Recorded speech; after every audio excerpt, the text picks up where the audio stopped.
বিসমিল্লাহির রহমানির রহিম। তাইলে আমাদের আজকের লেকচারটা হচ্ছে just beginning of power system protection lab. এই লেকচারটা আমরা প্রতি সেমিস্টারের শুরুর দিনে দিয়ে থাকি আর কি। তো গত উইকে তো আমরা জাস্ট তোমাদের সাথে পরিচিত হয়েছি বা নিয়ম কানুন সম্বন্ধে আলোচনা করছি। আজকে হচ্ছে একটা ফর্মাল লেকচার তোমরা শুনবা। এটা হচ্ছে fundamentals of power system protection, মানে পাওয়ার সিস্টেম প্রোটেকশনটা আসলে কেন প্রয়োজন, কাকে কাকে তুমি প্রোটেকশন দিবা, তারপর কিভাবে প্রোটেকশন দিবা, প্রোটেকশনের জন্য কি কি ইকুইপমেন্ট ইউজ করবা, কি কি কোয়ালিটি মেনটেন করে তোমাকে প্রোটেকশন গুলো দিতে হবে, এই সব কিছু নিয়ে একটা প্রিলিমিনারি নলেজ যেটা তোমার আর কি মোটামুটি জানতে হবে, সেটা নিয়ে আজকে আলোচনা করব। এখানে এমন অনেক কিছু থাকবে যেটা তোমরা পরবর্তীতে ল্যাব ক্লাসগুলোতে আবার শুনতে পাবা। যে কথাগুলো আমি আজকে বলবো কয়েকটা ল্যাব ক্লাসে তোমরা দেখবা যে এই জিনিসগুলো আবার হয়তো একটু রিপিট হবে। আচ্ছা, তাহলে এখানে প্রথমে আমাদের যেটা আছে এটা হচ্ছে যে কেন আমাদের প্রোটেকশন দরকার, why do we need protection. আচ্ছা, তো আমরা যদি একটা পাওয়ার সিস্টেম নেটওয়ার্ক নিয়ে চিন্তা করি, যে একদম ধরো জেনারেটিং স্টেশন থেকে বা পাওয়ার প্ল্যান্ট থেকে নিয়ে আমার বাসা পর্যন্ত এই যে আমার পাওয়ারটা আসতেছে, প্রোডাকশন হচ্ছে কোথায়, ধরো প্রোডাকশন হচ্ছে ধরো নারায়ণগঞ্জে একটা পাওয়ার প্ল্যান্টে, আর আমি ইউজ করতেছি ঢাকা শহরে বসে। তাহলে এই যে আমার পর্যন্ত আসার মাঝখানে একটা কমপ্লেক্স ইঞ্জিনিয়ারিং নেটওয়ার্ক কিন্তু এখানে তৈরি হয়। এই নেটওয়ার্কটা পার হয়ে সেটা আমার কাছে আসতেছে, এবং এখানে বিভিন্ন রকম ইকুইপমেন্ট থাকে। যেমন জেনারেটিং প্ল্যান্টে একটা জেনারেটর আছে, সে হচ্ছে ধরো 11 কেভি প্রডিউস করতে পারে, যে সিনক্রোনাস জেনারেটর। তাহলে ওই 11 কেভিটাকে প্রথমে আমি কি করি, জেনারেটিং স্টেশনে একটা স্টেপ আপ ট্রান্সফরমার থাকে, ওই স্টেপ আপ ট্রান্সফরমারের সাহায্যে দেখা গেছে আমি 220 কেভিতে কনভার্ট করতেছি, 11 কেভি থেকে 220 কেভিতে কনভার্ট করতেছি। কেন? যাতে করে আমার যে লসের পরিমাণটা আছে সেটা যাতে কম হয়, আই স্কয়ার আর লস যেটা, সেটা যাতে কম হয়। এরপরে ধরো আমি এই 220 কেভিটাকে বা 232 কেভিটাকে আমি ট্রান্সমিট করতেছি, একটা লং ডিস্টেন্স ট্রান্সমিশন কেবলের সাহায্যে আমি এটাকে ট্রান্সমিট করে দিলাম। এরপরে এটাকে আমি আবার কি করব, একটা সাব স্টেশনে নিয়ে এসে একটা স্টেপ ডাউন ট্রান্সফরমার ব্যবহার করব। একটা স্টেপ ডাউন ট্রান্সফরমারের সাহায্যে আমি ওই 232 কেবি কে আবার কমায় নিয়ে আসবো ধরো 11 কেবিতে, বা হচ্ছে 400 0.4 কেভি, 0.4 কেভি মানে যেটা হচ্ছে 415 ভোল্ট আর কি। তো এই যে একটা কমপ্লেক্স নেটওয়ার্ক পার হয়ে আসতেছে, মাঝখানে যদি কোথাও কোনো ধরনের ফল্ট হয়, একদম জেনারেশন প্ল্যান্ট থেকে শুরু করে জেনারেটর থেকে শুরু করে এই যে একটা স্টেপ আপ ট্রান্সফরমার আমরা ব্যবহার করতেছি, হিউজ একটা লং ডিস্টেন্স ট্রান্সমিশন নেটওয়ার্ক ব্যবহার করতেছি, তারপরে হচ্ছে আবার একটা স্টেপ ডাউন ট্রান্সফরমার ব্যবহার করতেছি, সেইখান থেকে সাব স্টেশনে সুইচিং এর মাধ্যমে আমার বাসা পর্যন্ত এই যে আমি কানেকশনটা বিল্ড আপ করছি, এখানে কোথাও যদি কোনো ধরনের ফল্ট হয় যে কোনো অকারেন্সের কারণে, তাইলে কিন্তু কি হবে, আমার বাসায় পাওয়ারটা চলে যাবে। এখন একটা হইতে পারে যে পাওয়ারটা লোডশেডিং এর মাধ্যমে কন্ট্রোল করা হচ্ছে, যে প্রোডাকশন কম ডিমান্ড বেশি, তাহলে লোডশেডিং করে কয়েকটা এলাকায় দিলাম না, কয়েকটা এলাকায় দিলাম, যেটা সচরাচর আমাদের দেশে হয়। কিন্তু যদি এমন হয় যে এখানে একটা ফল্টই হয়েছে, মানে একটা তো হচ্ছে মানে ন্যাচারাল ফল্টের কারণে হওয়া, আর একটা হচ্ছে আমরা মেন মেড অপারেশন, যে আমরা ইচ্ছা করে কিছু লোড কম দিচ্ছি, কিছু লোড বেশি সাপোর্ট দিচ্ছি। তো যদি এরকম হয় যে কোথাও কোনো ফল্ট হয়ে গেছে, সেই ক্ষেত্রে আমাদের কি করতে হবে, দ্রুততার সাথে ওই ফল্টটা ডিটেক্ট করতে হবে, কোথায় হয়েছে, তারপর হচ্ছে কি ধরনের ফল্ট হয়েছে, নেচার অফ ফল্ট, এবং এটাকে কি করতে হবে, ফল্টটাকে অতি দ্রুত রিমুভ করতে হবে, সিস্টেমটাকে স্টেবল রাখতে হবে। তাইলে এই যে একটা কমপ্লেক্স পাওয়ার সিস্টেম নেটওয়ার্ক, এটা কিন্তু ভিজুয়ালাইজ করা এত সহজ না। এখানে অনেক রকমের ইকুইপমেন্ট আছে, কোনটা হচ্ছে অনেক হিউজ ইকুইপমেন্ট, কোনটা হচ্ছে স্মল ইকুইপমেন্ট, কোনটা হচ্ছে মেজারিং ইকুইপমেন্ট, কোনটা হচ্ছে তোমার সিগন্যালিং ইকুইপমেন্ট, অনেক ধরনের ইকুইপমেন্ট এখানে আছে। তো depending on condition and price আমরা প্রোটেকশনটা ডিজাইন করি। এজ ফর এক্সাম্পল, ধরো তুমি জেনারেটরের ক্ষেত্রে যেরকম সফিস্টিকেটেড প্রোটেকশন ইউজ করবা, হয়তো ট্রান্সমিশন লাইনের জন্য অত সফিস্টিকেটেড প্রোটেকশন ইউজ করতেছো না। কথার কথা, কেন? কারণ একটা জেনারেটরের দাম আর একটা ট্রান্সমিশন ওয়্যারের দাম তো একরকম হবে না, তাই না? সো তোমাকে বুঝতে হবে যে তুমি কাকে প্রোটেক্ট করতেছো। যে জিনিসটা যত বেশি দামি, তোমার বুঝতে হবে যে তাকে প্রোটেকশন দেওয়ার জন্য তোমার বেশি খরচ করতে হবে।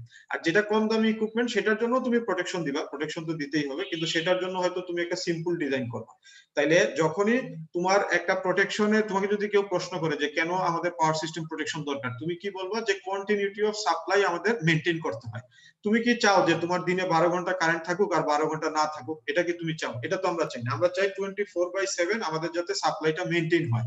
তাহলে কন্টিনিউটি অফ সাপ্লাই মেনটেন করতে গেলে আমাকে অবশ্যই প্রোটেকশনের ব্যবস্থা রাখতে হবে, এবং প্রোটেকশনটা হইতে হবে এমন ভাবে ডিজাইন করা, একটা অপটিমাম ডিজাইন হইতে হবে, যাতে করে আমার সিস্টেমটা ঠিকঠাক মতো কাজ করে, আবার যাতে আমার কস্টিং বা ইকোনমিক পার্সপেক্টিভ থেকেও জিনিসটা ভালো হয়। হ্যাঁ, এখন আমি যদি অনেক দামি দামি প্রোটেকশন ইউজ করি, এখন ধরো তুমি একটা বাল্বের জন্য, কথার কথা, একটা বাল্বের দাম হচ্ছে ধরো 200 টাকা বা 300 টাকা, এটার জন্য কি তুমি 500 টাকার প্রোটেকশন ডিজাইন করবে নাকি? ওটা তো করবো না। তুমি বাল্বের জন্য বড় জোর একটা ফিউজ দিয়ে একটা ডিজাইন করতে পারো, ফিউজের দাম হলো 5 টাকা। তো ওরকম আর কি, তোমাকে প্রোটেকশন সিস্টেম যখন তুমি চিন্তা করতেছো, প্রথমেই তোমাকে মাথায় আনতে হবে যে আমি কাকে প্রোটেক্ট করতেছি, সেই জিনিসটা কতটুকু ইকোনমিক্যালি কতটুকু দামি, তাকে প্রোটেকশন দিতে গেলে আমার কিভাবে ডিজাইনটা করতে হবে যাতে করে আমার প্রোটেকশনও মেনটেন হয়, আবার আমার যাতে ইকোনমিটাও মেনটেন হয়। আচ্ছা, এখানে কিছু কথাবার্তা লেখা আছে, যেমন আমরা যদি একটু মানে জাস্ট রিডিং দেখে যাই, যে electrical power system various voltage লেভেলে কাজ করে। ওই যে বললাম যে প্রোডাকশন হয় একভাবে বা জেনারেশন একভাবে হয়, জেনারেশন তারপরে ট্রান্সমিশন তারপর ডিস্ট্রিবিউশন, এক একটা ফেজে এক এক রকম ভোল্টেজ রেটিং আমরা মেনটেন করি। তো এখানে যেমন আমরা অনেক কিছু ইউজ করি যেটা হচ্ছে এনক্লোজড চেম্বারের মধ্যে থাকতে পারে, যেমন একটা ইলেকট্রিক্যাল মোটর যদি আমরা চিন্তা করি, আবার এমন কিছু জিনিস থাকতে পারে যেটা ওপেন ফিল্ডেও থাকতে পারে, যেমন ট্রান্সমিশন লাইন, ট্রান্সমিশন লাইনটা কিন্তু পুরোপুরি আউটসাইডে ওপেন একটা প্লেসে থাকে, আর মোটর বা জেনারেটর এগুলো থাকে হচ্ছে ইনসাইডে। তারপরে হচ্ছে এই ধরনের সকল ইকুইপমেন্টের ক্ষেত্রে অ্যাবনরমালিটি হইতে পারে তাদের লাইফ টাইমের মধ্যে ডিউ টু ভেরিয়াস রিজনস, অনেক কারণেই হইতে পারে অ্যাবনরমালিটি গুলা। যখন আমরা যেটা নিয়ে পড়াশোনা করব তখন আমরা দেখবো যে আসলে কি কি বিহাইন্ড দ্য সিনে কি কারণ থাকে যে কারণে এই অ্যাবনরমালিটি গুলা শো করতে পারে। তারপরে হচ্ছে যেমন অ্যাজ ফর এক্সাম্পল, তোমাদের অনেকেরই বাসায় হচ্ছে পানির মোটর আছে, তো পানির মোটরের মধ্যে দেখবে বিয়ারিং থাকে, এখন যদি ওই বিয়ারিং গুলা দীর্ঘদিন ব্যবহারের কারণে আস্তে আস্তে ড্যামেজ হয়, তাহলে সেই ক্ষেত্রে কিন্তু মোটর ওভারলোডিং হয়, এবং মোটর দেখবা যে একটা বিচ্ছিরি রকমের আওয়াজ করতে থাকে, মানে সে তোমাকে সিগন্যাল দেয় যে আমি ওভারলোডে রান হচ্ছে। তো তখন তুমি কি করবা, তুমি জাস্ট সিম্পলি বিয়ারিংটাকে খুলে নিয়ে আবার একটা নতুন বিয়ারিং দিয়ে দিবা, দেখবা যে মোটরটা আবার আগের মতো চলতেছে। তো এরকম আর কি, এটা জাস্ট এক্সাম্পল। তারপরে ধরো যে একটা যদি গাছের কিছু একটা ভেঙে পড়ে যায় কোনো একটা ওভারহেড লাইনের উপর, ট্রান্সমিশন লাইনের উপর, তাহলে কিন্তু সেখানে লাইন টু লাইন ফল্ট হয়ে যাওয়ার সম্ভাবনা থাকে। তারপরে হচ্ছে ওই যে অনেক সময় আমরা দেখি যে বার্ডস এর কারণেও হচ্ছে ওভারহেড ট্রান্সমিশন লাইনে ফল্ট ক্রিয়েট হয়। ঠিক আছে, তারপরে হচ্ছে লাইটনিং স্ট্রাইক, যেটাকে আমরা কি বলি, লাইটনিং স্ট্রাইক মানে হচ্ছে যে তোমার একটা খুব কম সময়ের জন্য অনেক বেশি পরিমাণ একটা ভোল্টেজ ওইখানে তৈরি হয়ে যায়, বা ইম্পালসিভ একটা এনার্জি ওইখানে পাওয়া যায়, লাইটনিং স্ট্রাইক। এটাকে আমরা, এটা কি আর ম্যান মেড অপারেশন তো না, এটা হচ্ছে যে ন্যাচারাল একটা অকারেন্স। তো এইটার প্রোটেকশনও আমাদের দিতে হবে।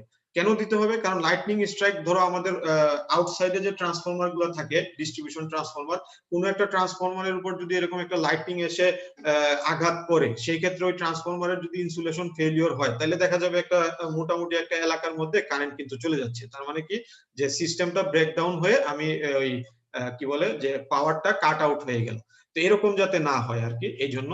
তারপর আরো বিভিন্ন রকম থাকতে পারে, যেমন pollution made result in degradation of insulator performance, insulator গুলোর পারফরমেন্স যদি কমে যায়, তাহলে ইনসুলেটরের কাজ কি, কোনো একটা জিনিসকে তো সে প্রোটেকশন দিচ্ছে, তাহলে সেখান থেকে সে আর সেই পারফরমেন্সটা দিতে পারবে না।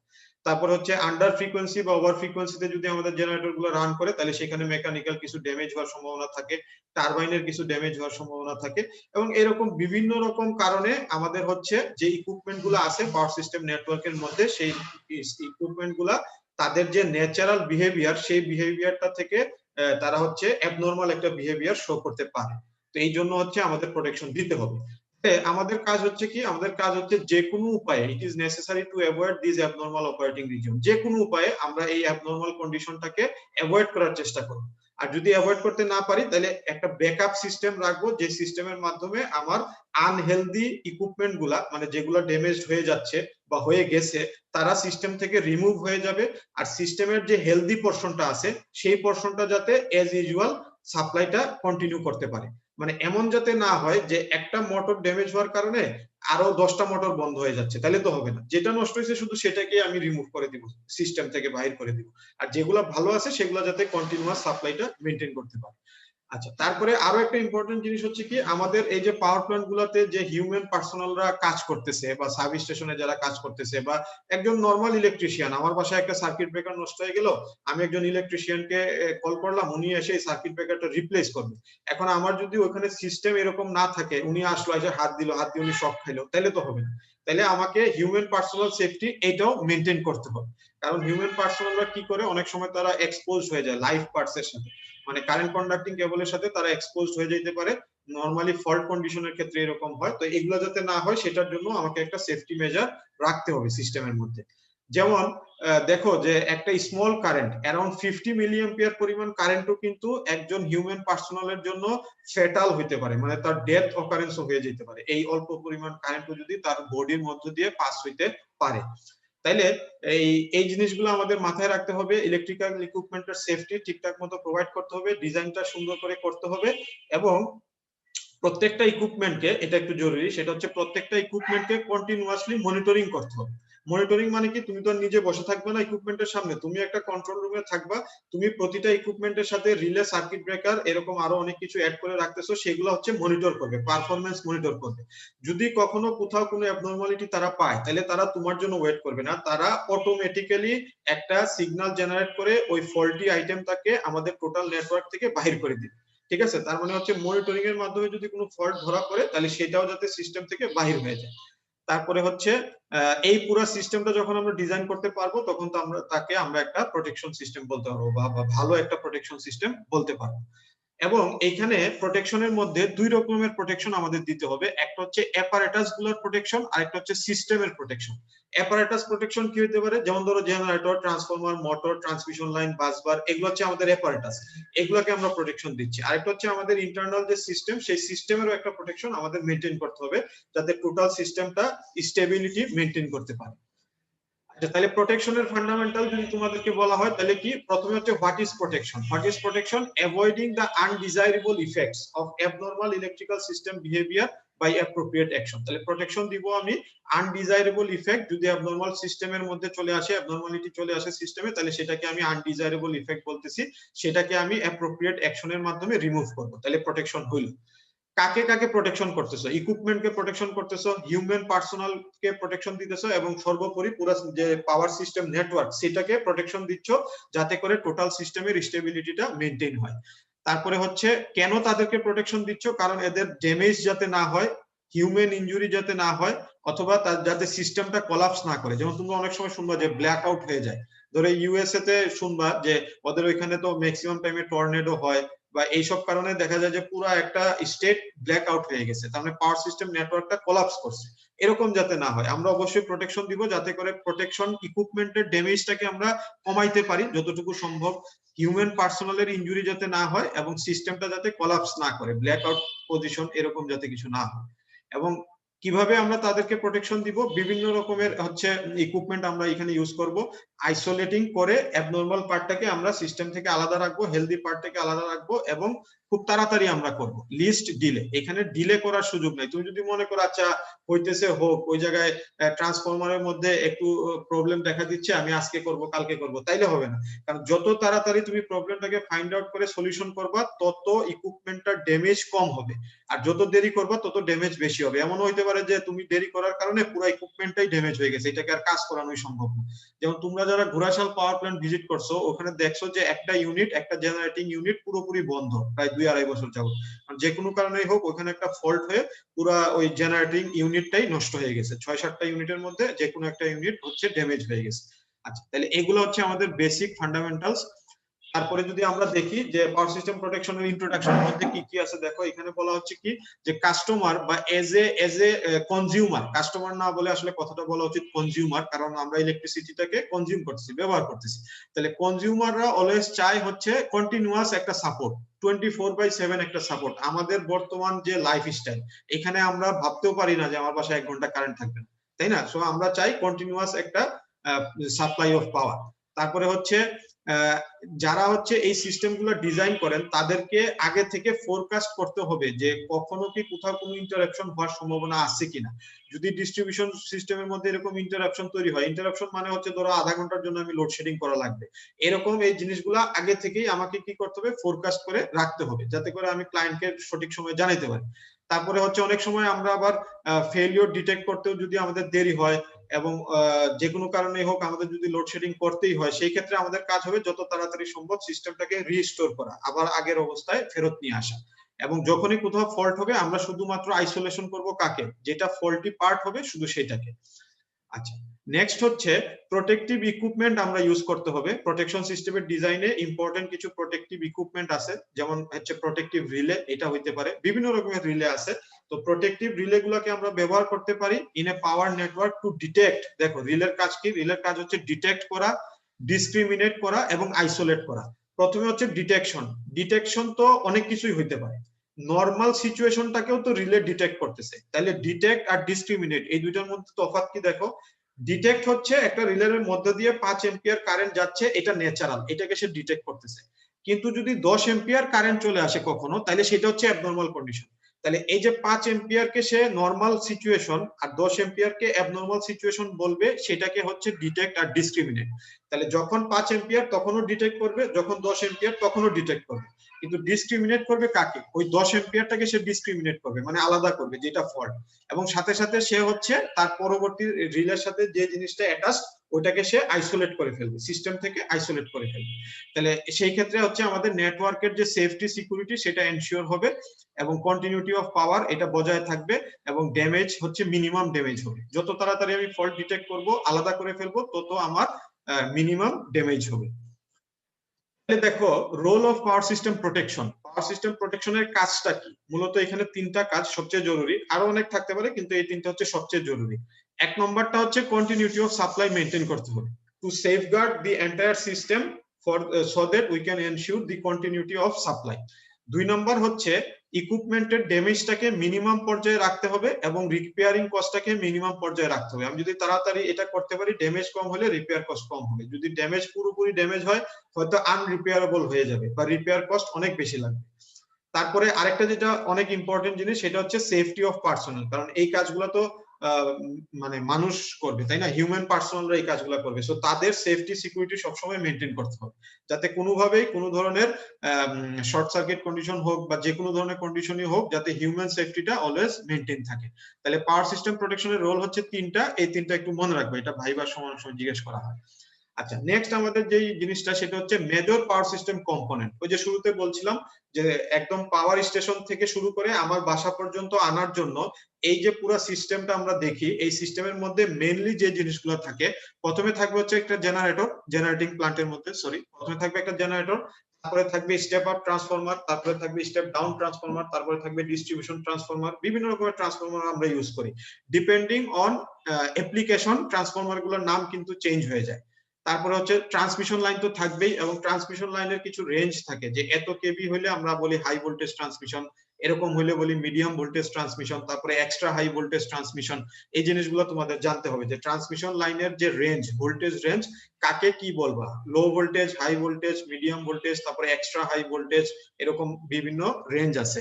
সুইচিং ডিভাইস, সুইচিং ডিভাইস গুলোর কাজ কি? সুইচিং ডিভাইস গুলোর কাজ হচ্ছে যদি কখনো কোনো অ্যাবনর্মাল সিচুয়েশন হয়, সুইচিং ডিভাইসের সাহায্যে আমি ওই যে জিনিসগুলোকে সিস্টেম থেকে বের করে দিতে হবে, আমি সেটা করতে পারবো সুইচিং ডিভাইস গুলোর সাহায্যে।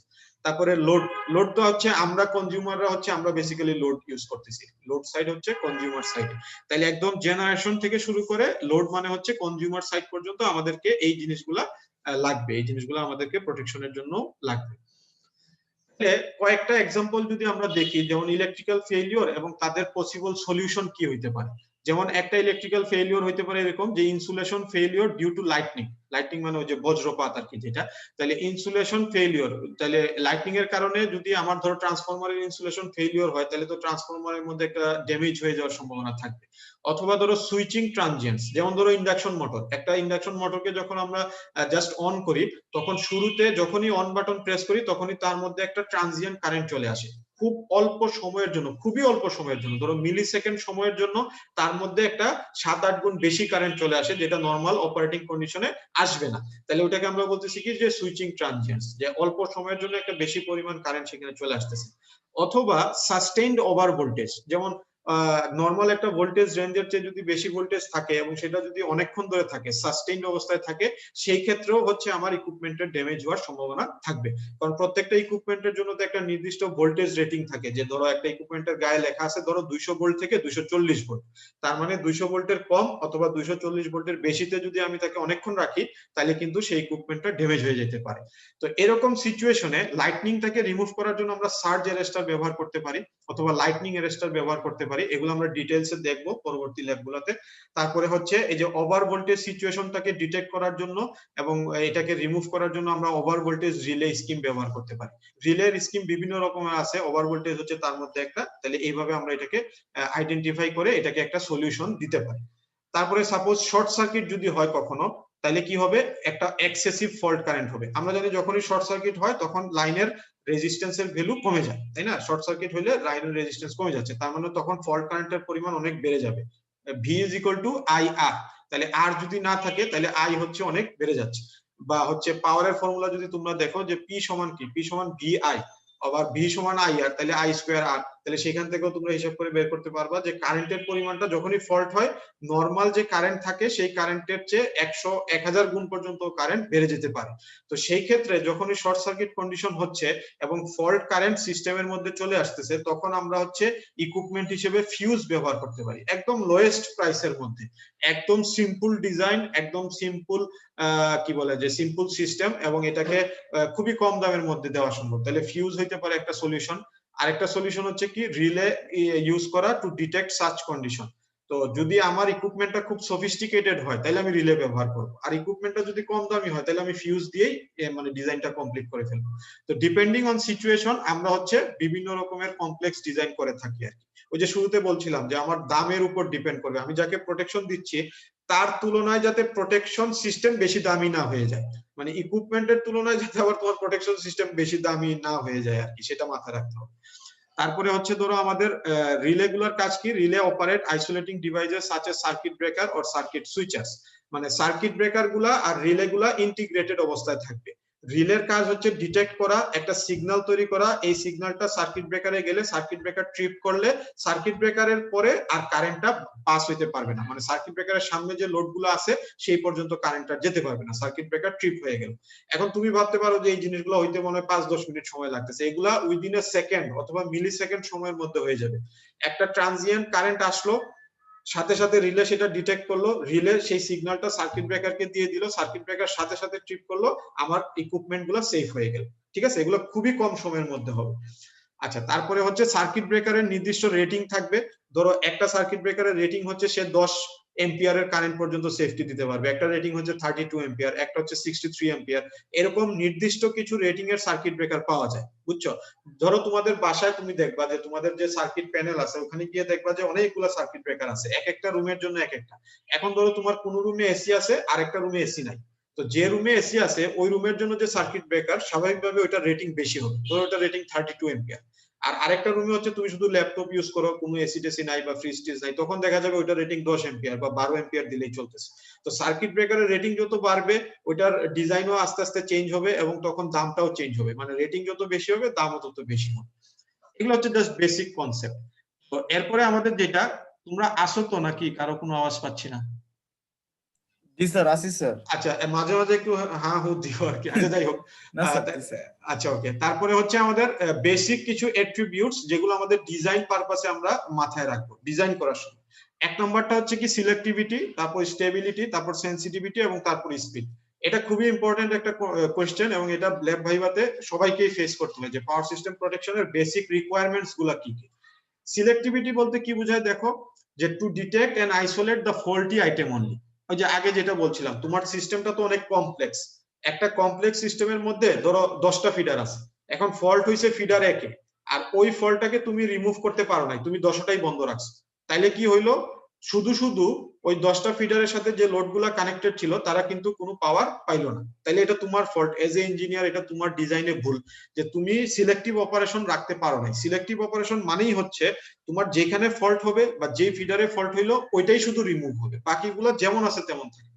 ঠিক আছে, তাহলে এটা মানে হচ্ছে ডিটেকশন এবং isolation the faulty item only. Stability মানে কি, যে তুমি যদি সব হেলদি সার্কিটকে ইনট্যাক্ট রাখতে পারো তাহলে কন্টিনিউটি অফ সাপ্লাই মেইনটেইন হবে, তাহলে সেটাই হচ্ছে স্টেবল সিস্টেম। তাহলে একটা স্টেবল সিস্টেম হচ্ছে যেই সিস্টেমে হেলদি সার্কিট গুলো সবসময় কন্টিনিউটি অফ সাপ্লাই মেইনটেইন করবে এবং আনহেলদি সার্কিটটা সিস্টেম থেকে আউট হয়ে যাবে ওই তোমার রিলে বা সার্কিট ব্রেকারের সাহায্যে। তারপরে হচ্ছে সেনসিটিভিটি। সেনসিটিভিটি মানে হচ্ছে তোমার ডিজাইনটা তুমি এমন ভাবে করতে হবে যাতে করে ক্ষুদ্রাতি ক্ষুদ্র ফল্টও সে আইডেন্টিফাই করতে পারে। অনেক ক্ষুদ্র একটা ফল্ট তুমি ভাবতেছো এটা আচ্ছা হচ্ছে হোক সমস্যা নেই, এটাকে আমি সিস্টেম ডিজাইনে কনসিডার করতেছি না, কিন্তু সমস্যা হচ্ছে ধরো এই এই এই যে একটা অতি ক্ষুদ্র কারেন্ট যদি দীর্ঘক্ষণ ধরে তোমার সিস্টেমের মধ্যে চলতে থাকে, তখন কিন্তু তোমার ইকুইপমেন্ট ড্যামেজ হওয়ার সম্ভাবনা আছে। মানে একটা ছোট ফল্ট, এটার জন্য একটা ছোট কারেন্ট হইলো, ছোট একটা শর্ট সার্কিট ফল্ট হইলো, ওখানে একটা কারেন্ট চলে আসলো, ওটাকে তুমি রিমুভ না করে রেখে দিছো, মানে তোমার সিস্টেম ডিজাইনে এটাকে রিমুভ করার জন্য কোনো কিছু তুমি ডিজাইন করো নাই, তাহলে সেই ক্ষেত্রে তুমি যদি লাকি হও তাহলে হয়তো তার কারণে বড় ধরনের কোনো মেজর অকারেন্স হবে না। কিন্তু তুমি যদি আনলাকি হও এবং সেটা যদি তোমার কোনো একটা ইকুইপমেন্টকে ড্যামেজ করে ফেলে, তাহলে কিন্তু তোমার চাকরি নিয়ে টান করবে, কারণ তোমাকে এটা ডিজাইন করার কথা। ঠিক আছে, তাহলে তোমার ডিজাইনটা সেনসিটিভ ডিজাইন হইতে পারে, হবে যাতে ক্ষুদ্রাতি ক্ষুদ্র ফল্ট কারেন্টও সে ডিটেক্ট করতে পারে এবং সেটাকে সে সিগন্যাল দিয়ে, অ্যাবনরমাল হিসেবে সিগন্যাল দিয়ে সেটাকে যাতে সে রিমুভ করতে পারে। আচ্ছা, তারপরে হচ্ছে স্পিড। স্পিডটা কেন জরুরি? ওই যে বললাম যে একটা ছোট ফল্ট, ছোট মানে ছোট তো না, মানে কম সময় ধরে হইছে, কোনো ড্যামেজ হয় নাই, তুমি বেঁচে গেছো। এখন যদি একটা অনেক বড় ফল্ট কারেন্ট আসে শর্ট সার্কিটের কারণে এবং সেটাকে যদি তুমি আস্তে আস্তে রিমুভ করো, মানে ফল্ট কারেন্ট আসলো, তুমি দেখলা, উঠে গিয়ে সুইচ টিপবা, তারপরে সেটা রিমুভ হবে, মাঝখান দিয়ে তোমার একটা ট্রান্সফরমার জ্বলে গেল, তাই না? তাহলে তো হবে না। তোমাকে সিস্টেমটা এমন ভাবে রাখতে হবে যাতে খুব তাড়াতাড়ি এই এই পুরো সিস্টেম এমন ভাবে ডিজাইন করছো যে প্রোটেকশন সিস্টেমটা খুব তাড়াতাড়ি অপারেট করবে এবং তাদের অপারেশনটা এত তাড়াতাড়ি হবে যে কেউ কিছু বুঝার আগেই তোমার সিস্টেম থেকে ফল্টটা রিমুভ হয়ে যাবে। স্পিডি অপারেশন হবে, মানে খুব দ্রুত অপারেশনটা হবে। 2-3 সাইকেলের মধ্যে তোমাকে এটা রিমুভ করে দিতে হবে। একটা সেকেন্ডে 50টা সাইকেল, তাই না? আমাদের ফল্ট হওয়া মাত্র আমরা যত দ্রুত সম্ভব এটাকে রিমুভ করতে হবে। এটার জন্য এটাকে নিয়ে বসে থাকা যাবে না। তাহলে তোমার ডিজাইনটা হইতে হবে selective operation, stable operation, sensitive operation এবং স্পিডি অপারেশন। এই চারটা জিনিস মনে রাখবা, 4S। এখানে হচ্ছে 4S, এইভাবে মনে রাখবা। আচ্ছা, নেক্সট হচ্ছে প্রোটেকশন সিস্টেম কম্পোনেন্টস। এই যে ডিজাইন অফ প্রোটেকশন সিস্টেম, সেখানে কি কি কম্পোনেন্ট তোমার লাগবে? মেজারমেন্ট অফ ইলেকট্রিক্যাল প্যারামিটারস লাগবে প্রথমে। ইলেকট্রিক্যাল প্যারামিটারস মানে হচ্ছে মূলত কারেন্ট এবং ভোল্টেজ, কিছু কিছু ক্ষেত্রে পাওয়ার, কিছু কিছু ক্ষেত্রে ফেজ অ্যাঙ্গেল। তাহলে তুমি যদি একটা সিটি নাও তাহলে তুমি কারেন্ট মেজার করতে পারতেছো, তুমি যদি একটা পিটি নাও তাহলে তুমি ভোল্টেজ মেজার করতে পারতেছো। এরকম তুমি ফেজ অ্যাঙ্গেল মেজারমেন্টের জন্য একটা ডিভাইস ইউজ করতে পারো। তাহলে প্রথমে তোমার লাগবে হচ্ছে মেজারমেন্ট অফ ইলেকট্রিক্যাল প্যারামিটারস, কারণ তুমি যদি ইলেকট্রিক্যাল প্যারামিটারস গুলো মেজারই না করো তাহলে তুমি কোনটা ফল্ট আর কোনটা নরমাল সেটাই তো বুঝবা না। ধরো সিটি যদি তোমাকে 5 এম্পিয়ার দেখায় তাহলে এটা নরমাল, আর সিটি যদি 10 এম্পিয়ার দেখায় তাহলে এটা অ্যাবনরমাল, তাই না? তাহলে তোমাকে তো প্রথমে জিনিসটা মেজার করতে হবে। তারপরে হচ্ছে সেন্সিং অফ অ্যাবনরমাল বিহেভিয়ার। তাহলে সেন্সিং অফ অ্যাবনরমাল বিহেভিয়ার মানে কি? ওই যে তুমি তো কিছু কোড করে রাখো, সাপোজ তুমি যে রিলেটা ব্যবহার করতেছো এটা হচ্ছে মাইক্রো প্রসেসর বেসড রিলে, যেটা কোডিং করা যায়। তো তুমি ওখানে কোডিং করে দিলা যে if fault current is 5 ampere it's okay, তারপরে হচ্ছে if fault current is 50 ampere then signal to circuit breaker and stop the circuit. তো এরকম কিছু তোমার অ্যাবনরমাল বিহেভিয়ার সেন্সিং এর জন্য তুমি এখানে হচ্ছে এই জিনিসগুলা ওখানে রাখবা ডিজাইনের মধ্যে। তারপরে হচ্ছে actuating the device for isolation. তাহলে এই যে সার্কিট ব্রেকার যে আইসোলেশন করবে তার জন্য তো তাকে অ্যাকচুয়েটিং করা মানে তাকে তোমার কাজ করাইতে হবে। কাজ করানোর জন্য তোমার হচ্ছে রিলে লাগবে, কারণ রিলে থেকে সিগন্যালটা সার্কিট ব্রেকারে যাবে। তো ধরো যে একরকম রিলে আছে, সে শুধু ভোল্টেজ আইডেন্টিফাই করবে, ভোল্টেজের ফ্লাকচুয়েশন বা ভোল্টেজ আন্ডার ভোল্টেজ বা ওভার ভোল্টেজ। তাহলে তার জন্য অ্যাকচুয়েটিং কোয়ান্টিটি হচ্ছে ভোল্টেজ। সে যখনই একটা ভোল্টেজ অ্যাবনরমালিটি পাবে তখনই সে তার সাথে যে সার্কিট ব্রেকারটা থাকবে তাকে সিগন্যাল দিয়ে দিবে এবং তখন সার্কিট ব্রেকার হচ্ছে ট্রিপ করবে। তাহলে অ্যাকচুয়েটিং করার জন্য ডিফারেন্ট ডিফারেন্ট কোয়ান্টিটি ইউজ করতে হবে এবং সেটা ডিজাইনের উপর নির্ভর করে। তারপরে হচ্ছে তোমার আইসোলেশন লাগবে। আইসোলেটর, ধরো একটা সুইচ, এটা যদি তুমি অন থাকে তাহলে সিস্টেমটা ওকে আছে, এটা যদি অফ হয়ে যায় তাহলে সিস্টেমটা এক জায়গায় এসে ব্রেক হয়ে যাবে, আইসোলেশন হয়ে যাবে। ধরো 3টা জোন আছে এ বি সি, তো ধরো এ জোনে ফল্ট হয়েছে তাহলে এ জোনটা রিমুভ হয়ে গেল, বি আর সি জোন তাদের আগের মতো কাজ করতে থাকবে। এনানসিয়েটর লাগবে। এনানসিয়েটর মানে কি? একটা সিগন্যালিং। ধরো ধরো তুমি হচ্ছে একজন সাব স্টেশন ইঞ্জিনিয়ার, তোমার তো বুঝতে হবে যে আসলে কোন জায়গায় ফল্টটা হয়েছে, ফল্ট হয়েছে, রিমুভ হয়েছে, তারপরে তোমার তো এটা অ্যানালাইসিস করে দেখতে হইতে পারে পরবর্তীতে, এই জন্য এনানসিয়েটর লাগবে। অথবা ধরো ধরো তুমি হচ্ছে আসানুল্লাহ ইউনিভার্সিটিতে আসো, আমাদের ল্যাব আছে 14টা ল্যাব, তাই না? তো ধরো যে এখন পাওয়ার সিস্টেম প্রোটেকশন ল্যাবে একটা ফল্ট হয়েছে, এটা হচ্ছে তুমি অন্য আরেকটা কন্ট্রোল রুম থেকে দেখে যাতে বুঝতে পারো যে পাওয়ার সিস্টেম প্রোটেকশন ল্যাবে ফল্ট হয়েছে, ওখানে হয়তো তোমাকে কিছু একটা ইকুইপমেন্ট চেঞ্জ করতে হবে বা একটা সার্কিট ব্রেকার চেঞ্জ করতে হবে। এনানসিয়েশন মানে তোমাকে হচ্ছে একটা সিগন্যাল দাও। তারপর হচ্ছে তোমার পাওয়ারিং জিনিসগুলো রাখতে হবে, যেমন ধরো একটা রিলেকে যখন তুমি পাওয়ার আপ করবা একটা ডিসি ভোল্টেজ সাপ্লাই দিতে হবে, ধরো 110 ভোল্ট। তার মানে আমাদের যে রিলে গুলো থাকে সাব স্টেশনে বা পাওয়ার প্ল্যান্টে, ওগুলাকে পাওয়ার আপ করার জন্য আমাকে ডিসি ভোল্টেজই প্রোভাইড করতে হবে। কত ভোল্ট? 110 ভোল্ট হইতে পারে, বা হচ্ছে আর একটু কম বেশিও হইতে পারে, নরমালি 110 ভোল্ট থাকে। তাহলে এই জিনিসগুলোও তোমার ডিজাইনে থাকতে হবে, কারণ ওই যে ধরো নরমাল একটা বিজেটি কে বাইজিং করতে গেলে তোমার 5 ভোল্ট দিতে হয়, তাই না? ওইরকম তোমাকে রিলেটাকে সব সময় অন রাখার জন্য একটা নির্দিষ্ট পরিমাণ ডিসি সাপ্লাই ব্যবস্থা এখানে রাখতে হবে। এখন এটা তুমি ব্যাটারি দিয়ে করো নাকি ডিসি জেনারেটর দিয়ে করবে, এটা তোমার ব্যাপার, কিন্তু ওইখানে তোমার এই সিস্টেমটা রাখতে হবে। তারপর হচ্ছে এনাবলিং সিস্টেম। এনাবলিং সিস্টেম যেমন এজ ফর এক্সাম্পল একটা আর্থিং সিস্টেম বজায় রাখতে হবে, যাতে করে কোথাও কোনো রকমের যদি কোনো ফল্টের কন্ডিশন হয়ও, যাতে সেটা তুমি এনাবল করে সেটাকে রিমুভের জন্য ব্যবস্থা রাখতে পারো আর্থিং সিস্টেম বা এরকম সিস্টেমের সাহায্যে। তাহলে প্রথমে তোমার মেজারমেন্টের জন্য ইকুইপমেন্ট লাগবে, অ্যাবনর্মাল কন্ডিশন সেন্সিং ইকুইপমেন্ট লাগবে, তারপর অ্যাকচুয়েটিং সিগন্যালের জন্য ইকুইপমেন্ট লাগবে, আইসোলেটিং এর জন্য ইকুইপমেন্ট লাগবে, এনানসিয়েটর লাগবে, যেমন একটা অ্যালার্ম বা বাজার, এটা তুমি দিয়ে রাখলা যাতে যে রুমে ফল্ট হইছে ওই রুমের সামনে ধরে একটা লাইট দিয়ে রাখছিলে, ওই লাইটটা জ্বলতেছে, কন্ট্রোল রুমে বসে তুমি দেখতেছো যে 14 নম্বর লাইটটা জ্বলতেছে, তার মানে ওটা হচ্ছে 14 নম্বর যে ল্যাবটা আছে বা পাওয়ার সিস্টেম ল্যাবে ফল্ট হইছে। ঠিক আছে? তো এগুলো হচ্ছে আমাদের সিস্টেম ডিজাইনের মধ্যে রাখতে হবে। আবার যদি আমরা কয়েকটা পসিবল ফল্ট নিয়ে আলোচনা করি, যেমন cable fault most common due to both external like moisture, digging, এরকম বিভিন্ন কারণে হতে পারে। এবং এই ক্ষেত্রে হচ্ছে ফল্ট কারেন্টটা কেবলের মধ্য দিয়ে যদি যায় একটা হিউজ পরিমাণ কারেন্ট তখন সেখানে তৈরি হয়ে যায় ফল্টের কারণে।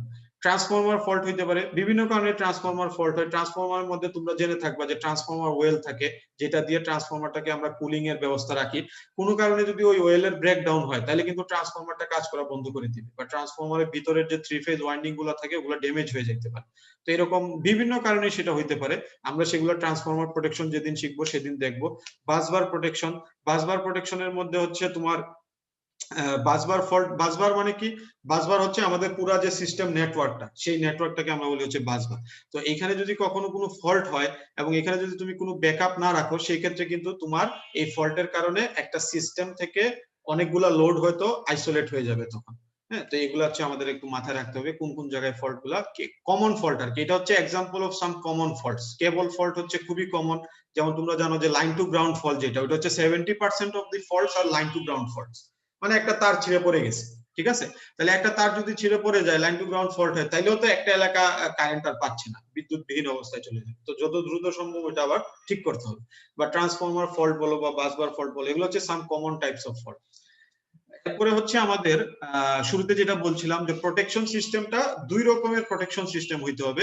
একটা হচ্ছে অ্যাপারেটাস গুলোর জন্য প্রোটেকশন, আর একটা হচ্ছে সিস্টেমের জন্য প্রোটেকশন। তাহলে অ্যাপারেটাস প্রোটেকশন কি কি অ্যাপারেটাস, এটা নিয়ে আমরা আগে একটু আলোচনা করছিলাম। যেমন ট্রান্সমিশন লাইনকে প্রোটেকশন দিতে হবে, এবং যে ফিডার গুলা থাকে একটা নির্দিষ্ট এলাকা ভিত্তিক এক একটা ফিডার থাকে, সেই ফিডার গুলাকে আমাদের প্রোটেকশন দিতে হবে। তোমরা যদি কখনো সাব স্টেশন ভিজিটে যাও তাহলে দেখবা যে ওখানে লেখা থাকে যে এই ফিডারটা, ধরো একটা ফিডার রামপুর এলাকায় গেছে, একটা ফিডার মালিবাগ এলাকায় গেছে, একটা ফিডার হচ্ছে আমাদের বাড্ডা এলাকায় গেছে। তো ওইখানে ফিডার প্রোটেকশনের জন্য ব্যবস্থা রাখতে হবে, এবং এগুলো নিয়ে আমরা ডিটেইলস আলোচনা করব আমাদের পরবর্তীতে ল্যাবে, আমরা এগুলো দেখাবো তোমাদের এবং ডিটেইলস আলোচনা হবে। ট্রান্সফরমার প্রোটেকশন, এটা নিয়ে আমাদের একটা ইন্ডিভিজুয়াল ল্যাব আছে। ডিফারেন্সিয়াল রিলে ইউজ করে কিভাবে আমরা ট্রান্সফরমারকে প্রোটেক্ট করতে পারি, বা এটার অন্য আরেকটা নাম হচ্ছে ইউনিট প্রোটেকশন সিস্টেম। তারপর জেনারেটর প্রোটেকশন। জেনারেটর প্রোটেকশনের মধ্যে তো আমরা 10-12 রকমের প্রোটেকশন ডিজাইন নিয়ে তোমাদের সাথে আলোচনা করবো, কারণ জেনারেটরটা হচ্ছে সবচেয়ে সফিস্টিকেটেড ডিভাইস। একটা পাওয়ার সিস্টেম নেটওয়ার্কের মধ্যে সবচেয়ে সফিস্টিকেটেড হচ্ছে জেনারেটরটা। তো এটাকে প্রোটেকশন দেওয়া ওই জন্য খুব কমপ্লিকেটেড, খুব হিসাব নিকাশ করে এটাকে প্রোটেকশন দিতে হয়। কারণ ওই যে বলে না যে চুন থেকে পান খসলেই বড় রকমের ঝামেলা হয়ে যেতে পারে, এই জন্য জেনারেটর প্রোটেকশনটা হচ্ছে সবচেয়ে সফিস্টিকেটেড। তারপর হচ্ছে মোটর প্রোটেকশন, এটা নিয়ে আমাদের ইন্ডিভিজুয়াল ল্যাব আছে। এখানে যা কিছু আছে সবগুলাই আমাদের ল্যাবের মধ্যে আছে। আমরা যে ল্যাবগুলো করব নেক্সট ক্লাসগুলোতে, ওখানে এক এক দিন এক একটা তোমরা জানতে পারবে। আচ্ছা, সিস্টেম প্রোটেকশনের মধ্যে আমরা কি কি করতে পারি, যেমন this deals with the detection of abnormal condition বা কনসিকুয়েন্ট কন্ট্রোল, এগুলো একটু তোমরা দেখবা। যেমন লস অফ সিস্টেম স্টেবিলিটি হইতে পারে, এই কারণে কি হবে, ব্ল্যাক আউট হয়ে যাওয়ার সম্ভাবনা থাকে। এটা পার্শিয়াল ব্ল্যাকআউট কে আমরা লোডশেডিং বলি, আর যদি কমপ্লিট একটা ব্ল্যাকআউট হয় তাহলে দেখা যাবে যে একদিন বা 2 দিনের জন্য কারেন্ট চলে যায়। যেমন রিসেন্ট একটা ঘটনা সিলেটে ঘটছিল, তোমরা হয়তো পেপারে বা নিউজে দেখছো, অনলাইনে দেখছো, যে সিলেটে একটা সাব স্টেশনে একটা বড় ট্রান্সফরমার, যেটা হচ্ছে 132 কেবি বাই 33 কেবি, ওই ট্রান্সফরমারটা পুরোপুরি বার্ন আউট হয়ে যায়। আমার বাড়ি যেহেতু সিলেট, এই জন্য এই নিউজটা আমি ফলো করতেছিলাম। তো ওখানে 3 দিন কারেন্ট ছিল না, কারণ ওই ট্রান্সফরমারটার কোনো ব্যাকআপ ট্রান্সফরমার পুরো সিলেট ডিভিশনেই নাই। পরে যেটা হয়েছে ঢাকা থেকে একটা ওই সাইজের ট্রান্সফরমার সিলেটে নেওয়া হয়, তারপরে ওটাকে কানেক্ট করা, তারপর সবকিছু মেনটেন করতে করতে প্রায় 2.5-3 দিন সময় লাগে পুরোপুরি সিস্টেমটাকে রিস্টোর করার জন্য। তাহলে খেয়াল করে দেখো, এই 3 দিন কিন্তু কোনো ইঞ্জিনিয়ার ঘুমাইতে পারে নাই, ফোন করে তো গালিগালাজ শুনছেই। তো এই জিনিসগুলো কিন্তু আমাদের এজ এ ইলেকট্রিক্যাল ইঞ্জিনিয়ার আমাদের কিন্তু এই সিচুয়েশন গুলো হ্যান্ডেল করা লাগতে পারে। তোমরা অনেকেই হয়তো পাওয়ার প্ল্যান্টে জব করবা, বা সাব স্টেশন ইঞ্জিনিয়ার হিসেবে জব করবা, বা পিজিসিবি তে যখন জব করবা, পিডিবি তে জব করবা, ডিসকো ডিপিডিসি তে জব করবা, এরকম সিচুয়েশন চলে আসতে পারে তোমাদের সামনে যে একটা ট্রান্সফরমার টোটালি ড্যামেজ হয়ে গেছে, ওটাকে তাড়াতাড়ি করে রিপ্লেস করে অন্য আরেকটা বসায় সব কানেকশন দিয়ে তুমি কত তাড়াতাড়ি সিস্টেমটাকে আবার রিস্টোর করতে পারতেছো। তো এটা হচ্ছে তোমার সিস্টেম প্রোটেকশন যদি ভুল হয় বা সিস্টেমের প্রোটেকশনে যদি কোথাও ফল্ট হয়, তাহলে এই ধরনের সিচুয়েশন গুলা হইতে পারে। তারপর হচ্ছে আন্ডার ফ্রিকোয়েন্সি রিলে, যেমন ধরো আমাদের দেশের ফ্রিকোয়েন্সি হচ্ছে 50 হার্টজ স্ট্যান্ডার্ড ফ্রিকোয়েন্সি, যদি এই ফ্রিকোয়েন্সিটা +-2% হয় ইটস অ্যাকসেপ্টেবল, তার মানে 49.8 অথবা 50.2 ইটস ওকে ফাইন। কিন্তু ফ্রিকোয়েন্সি যদি 52 হয়ে যায় বা 48 হয়ে যায়, তখন কিন্তু তোমার সাথে সাথে জেনারেটরকে ট্রিপ করতে হবে, কারণ তোমরা জানো যে আন্ডার ফ্রিকোয়েন্সিতে জেনারেটরকে চালানো যাবে না, তাই না? ওভারলোডিং হয়ে যাওয়ার সম্ভাবনা থাকে। তো এরকম সিচুয়েশন গুলো যাতে না হয় সেই জন্য তোমার সিস্টেম প্রোটেকশনের ব্যবস্থা রাখতে হবে। নতুন ধরনের কিছু কনসেপ্ট আসতেছে, যেমন ওয়াইড এরিয়া মেজারমেন্ট, এটা হচ্ছে একটা নতুন কনসেপ্ট, WAM বলা হয়। পিজিসিবি তে WAM নিয়ে কাজ করার জন্য ওরা একটা রিসার্চ টিম তৈরি করছে। আমার বন্ধু বান্ধবরা আছে তো ওদের কাছে শুনছি যে ওয়াইড এরিয়া মেজারমেন্ট মানে হচ্ছে, ধরো কন্ট্রোল রুমটা হচ্ছে রামপুরা পিজিসিবি হেড অফিসে, কিন্তু ওরা এইখান থেকেই পুরো ঢাকাকে একটা নেটওয়ার্ক সিস্টেমের আওতায় নিয়ে এসে এই সিস্টেমটাকে ডিজাইন করার চেষ্টা করবে, যাতে হচ্ছে ওরা ওদের কন্ট্রোল রুমে বসেই কোথায় কি ফল্ট হচ্ছে সেগুলোকে মনিটর করতে পারে। তারপরে হচ্ছে তোমার ধরো আরো বিভিন্ন রকমের কন্ট্রোল অ্যাকশনস নেওয়ার প্রয়োজন হতে পারে ডিপেন্ডিং অন সিচুয়েশন। তাহলে এই জিনিসগুলো হচ্ছে মূলত আমাদের অ্যাপারেটাস প্রোটেকশনের ক্ষেত্রে, বড় বড় যে অ্যাপারেটাস গুলো আছে সেগুলা, আর সিস্টেম প্রোটেকশনের ক্ষেত্রে আমাদের ইন্টারনাল সিস্টেমটাকে ড্যামেজ থেকে রক্ষা করার জন্য যে কোনো ধরনের প্রোটেকশন সিস্টেম ডিজাইন করা লাগতে পারে। এরপরে যে কাজটা আমরা করব, আমরা একটা খুব দ্রুত, তোমরা যদি এই লিংকটাতে ক্লিক করো তাহলে তোমরা আমাদের ল্যাব ম্যানুয়াল গুলাতে চলে যাবা। আমরা হচ্ছে খুবই দ্রুত আমাদের যে ল্যাব গুলো আছে সেই ল্যাব গুলার একটা পরিচিতি তোমাদেরকে জাস্ট বলে যাই। যেমন এক্সপেরিমেন্ট নাম্বার 1, এই রবিবার দিন ইনশাআল্লাহ ঋতু ম্যাডামের কাছ থেকে তোমরা এক্সপেরিমেন্ট নাম্বার 1 এর জন্য যে রেকর্ডিং ভিডিও সেটা পেয়ে যাচ্ছ। তাহলে এক্সপেরিমেন্ট নাম্বার 1 এ আমাদের যেটা আছে, আমি যদি এটাকে একটু বড় করি, এটা হচ্ছে কি familiarization with different kinds of insulators, fuses and miniature circuit breaker. তার মানে এখানে 3 ধরনের ইকুইপমেন্ট নিয়ে তোমরা পড়াশোনা করবা। প্রথমে হচ্ছে কি insulator, different types of insulator থাকবে, তারপরে থাকবে ডিফারেন্ট টাইপস অফ ফিউজ, এবং তারপরে থাকবে এমসিবি বা মিনিয়েচার সার্কিট ব্রেকার। এগুলো আমাদের বাসায়ও আছে, তোমরা যদি তোমাদের বাসার যে সার্কিট বোর্ড খুলো তাহলে দেখবা যে ওখানে অনেকগুলো এমসিবি আছে। এবং তাদের হচ্ছে ডিটারমিনেশন অফ টিসিসি ক্যারেক্টারিস্টিক্স, মানে time current characteristics. Time current characteristics মানে কি, ওয়াই অ্যাক্সিস বরাবর থাকবে কারেন্ট, এক্স অ্যাক্সিস বরাবর থাকবে টাইম। তোমরা টাইমের সাথে রিলেটেড কয়েকটা কারেন্টের ডাটা নিবা, নিয়ে হচ্ছে একটা কার্ভ জেনারেট করবে, পরে দেখবা যে এগুলো negative characteristics curve. Negative characteristics curve হবে, অথবা হচ্ছে এইভাবে বলা যায় যে ফল্ট কারেন্টের পরিমাণ যত বেশি টাইমের পরিমাণ তত কম। তাই হওয়া উচিত না?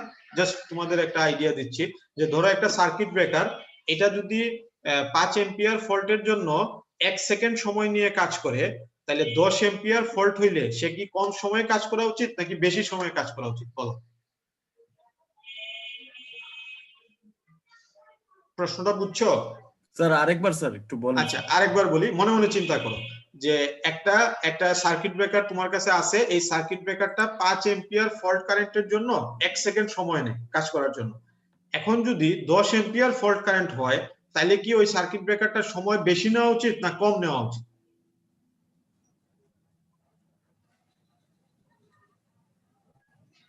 মানে নরমালি চিন্তা করলে কি মনে হয়?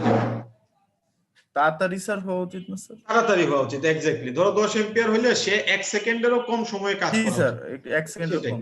হ্যাঁ, কারণ ওই যে বলছিলাম যে একটা ফল্টের পরিমাণ যত বেশি ড্যামেজ হওয়ার সম্ভাবনা তত বেশি, তাহলে তোমাকে সেটা দ্রুত রিমুভ করতে হবে। আচ্ছা, তাহলে এই ক্যারেক্টারিস্টিক্স কার্ভটা কিভাবে ডিজাইন করতে হয় সেটা তোমরা শিখবে ইনশাআল্লাহ। তারপর হচ্ছে রিওয়্যারেবল ফিউজ বা কাট আউট যেগুলোকে বলা হয় সেগুলোর ক্যারেক্টারিস্টিক্স আমরা দেখবো, আর হচ্ছে এমসিবি মিনিয়েচার সার্কিট ব্রেকারের ক্যারেক্টারিস্টিক্স আমরা দেখবো। তাহলে দেখা যাচ্ছে না স্যার ল্যাব ম্যানুয়ালে।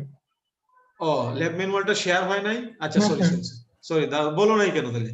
আমরা তো drive dot Google dot com এবার হইছে স্যার, এইবার হয়েছে তো, বলতে হবে তো, এই জন্যই তো তোমাদেরকে রাখছি, নাহলে তো আমি একা একা রেকর্ডিং করে ফেলতাম। আচ্ছা শোনো, তাহলে এক্সপেরিমেন্ট নাম্বার 1 এখন এখানে থাকবে হচ্ছে আমাদের আইসোলেটর, ইনসুলেটর, তারপর হচ্ছে ফিউজ এবং এমসিবি। ঠিক আছে, এর উপর বেস করে আমরা এক্সপেরিমেন্ট নাম্বার 1 করব। এবং ইনসুলেটর থাকবে বিভিন্ন রকমের, এখানে যেমন দেখো পিন ইনসুলেটর আছে, তারপরে হচ্ছে শেকল ইনসুলেটর আছে, ডিস্ক ইনসুলেটর আছে, তারপরে হচ্ছে আমাদের স্ট্রেন টাইপের ইনসুলেটর আছে, পোস্ট ইনসুলেটর আছে। তার মানে ইনসুলেটর 5 রকমের ইনসুলেটর নিয়ে আমরা আলোচনা করব। এবং আলোচনার সময় দেখবা যে এক একটা ইনসুলেটর এক একটা পারপাস ইউজ করা হয়, বুঝছো? এক এক রকম পজিশনে এক একটা ইনসুলেটর আমরা ইউজ করব। তারপরে আমরা ফিউজ নিয়ে আলোচনা করব। ফিউজেও বিভিন্নটা রকম আছে, যেমন সেমি এনক্লোজড অথবা রিওয়ারেবল অথবা কাট আউট, যেটার বাংলা নাম হচ্ছে কাট আউট, যেটা আমরা সবাই চিনি, এটা হচ্ছে কাট আউট। তারপরে হচ্ছে ধরো টোটালি এনক্লোজড অথবা এগুলাকে কার্টিস ফিউজ বলা হয়, যেমন আমাদের মাল্টিমিটারের মধ্যে এই টাইপের ফিউজ থাকে, বা আমাদের বাসায় যে কি বলে তোমার মাল্টি প্লাগ আছে, ওই মাল্টি প্লাগের ভিতরে দেখবে এরকম একটা ফিউজ থাকে, এটার দাম মাত্র 5-6 টাকা দাম। আচ্ছা, তারপর হচ্ছে ধরো ড্রপ আউট ফিউজ। এই ড্রপ আউট ফিউজ গুলো ট্রান্সফরমারের সাথে ইউজ করতে হয়। এগুলো হচ্ছে আমরা যখন রোড সাইডে কোনো ট্রান্সফরমার পাবো, তারপর দেখবো যে তার মাথার উপর এরকম ড্রপ আউট ফিউজ থাকে। তো এগুলো নিয়ে ডিটেইলস আলোচনা হবে, যে ল্যাব যেদিন ওই দিন ডিটেইলস আলোচনা হবে। তারপর হচ্ছে এইচআরসি ফিউজ বা কার্টিস টাইপ ফিউজ, এগুলো মূলত মোটর প্রোটেকশনের ক্ষেত্রে ইউজ করা হয়। তারপরে হচ্ছে লাইটনিং অ্যারেস্টার। লাইটনিং অ্যারেস্টারটা কেন লাগবে? ওই যে যেটা হচ্ছে লাইটনিংটাকে রিমুভ করার জন্য, বা বজ্রপাত গুলাকে রিমুভ করার জন্য, যাতে এটা আমাদের সাব স্টেশনের ইকুইপমেন্ট গুলাকে কোনো ধরনের ক্ষতি করতে না পারে। লো ভোল্টেজ সার্কিট ব্রেকারের মধ্যে আমরা এমসিবি শিখবো, তারপরে হচ্ছে এমসিসিবি শিখবো। এমসিবি আর এমসিসিবির মধ্যে তফাৎ কি, এগুলো নিয়ে আলোচনা হবে। একটা হচ্ছে কন্ট্রোলেবল, আরেকটা হচ্ছে টোটালি অটোমেটিক, কোনো কন্ট্রোল নাই, এগুলো নিয়ে আলোচনা হবে। তারপরে আরসিবি বা রিসার্ডুয়াল সার্কিট ব্রেকার, এগুলো নিয়ে আলোচনা হবে। তাহলে এটা হচ্ছে আমাদের এক্সপেরিমেন্ট নাম্বার 1। তারপর আমরা এক্সপেরিমেন্ট নাম্বার 2 তে দেখবো হচ্ছে ডিফারেন্ট টাইপস অফ রিলে। এর মধ্যে আছে হচ্ছে ইলেকট্রোমেকানিক্যাল ওভার কারেন্ট রিলে এবং থার্মাল ওভারলোড রিলে। ইলেকট্রোমেকানিক্যাল তার মানে এখানে ইলেকট্রিক পার্টও যেমন আছে, মেকানিক্যাল পার্টও আছে, ঠিক আছে। তারপরে আরেকটা ক্যারেক্টারিস্টিক্স হচ্ছে ওভার কারেন্ট রিলে। তাহলে যে মনে আছে অ্যাকচুয়েটিং কোয়ান্টিটি, তাহলে এখানে হচ্ছে কারেন্টটা হচ্ছে এই ধরনের রিলের অ্যাকচুয়েটিং কোয়ান্টিটি। আবার thermal overload relay, thermal overload relay মানে বুঝতেছো যে এটা টেম্পারেচারের সাথে রিলেটেড কিছু একটা। তো এই জিনিসগুলো নিয়ে আমরা আলোচনা করব হচ্ছে এক্সপেরিমেন্ট নাম্বার 2 তে, ডিফারেন্ট টাইপস অফ রিলে। তারপরে আমরা চলে যাব হচ্ছে এক্সপেরিমেন্ট 3, যেখানে আছে হচ্ছে আমাদের হাই ভোল্টেজ সার্কিট ব্রেকার গুলা। এখানে একটার নাম দেওয়া আছে, কিন্তু আমরা ল্যাব করার সময় আরো 3টা শিখবো। আমরা এয়ার সার্কিট ব্রেকার শিখবো, আমরা হচ্ছে ভ্যাকুয়াম সার্কিট ব্রেকার শিখবো, তারপর SF6 সার্কিট ব্রেকার শিখবো, এবং আরেকটা আছে ABCB বা এয়ার ব্লাস্ট সার্কিট ব্রেকার। আমরা এগুলো সবগুলো নিয়ে আলোচনা করব, এবং এগুলো সব কিন্তু হচ্ছে high voltage circuit breaker. 1 number level ছিল লো ভোল্টেজ সার্কিট ব্রেকার, আর 3 নাম্বার লেভেল হচ্ছে সব হাই ভোল্টেজ বা মিডিয়াম ভোল্টেজ রেঞ্জের সার্কিট ব্রেকার। এগুলো নিয়ে আমরা ডিটেইলস দেখব।